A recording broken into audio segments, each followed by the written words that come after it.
Hello friends, তোমরা কেমন আছো? এই সময় তো ওয়েদার ভীষণভাবে ফ্ল্যাকচুয়েট করছে।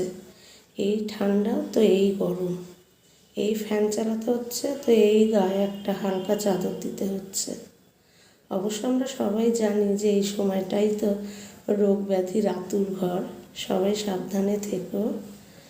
আজকে যেহেতু নিরামিষ, তাই আমি কি রান্না করব সেই ভেজিটেবলসগুলো কেটে রেখেছি।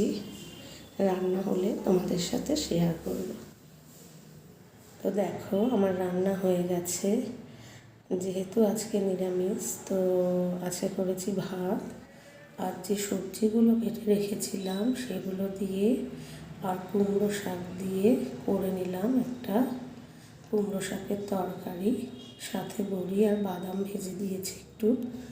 এখানে আছে ফুলকপি আলু দিয়ে তরকারি, আর আছে কুল দিয়ে টমেটো দিয়ে চাটনি, পাঁপড় আর রেড কাউয়ের দই।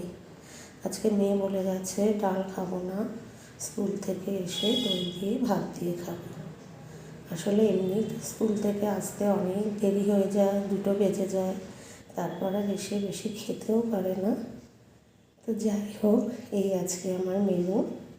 ওকে, গুড ডে, বাই।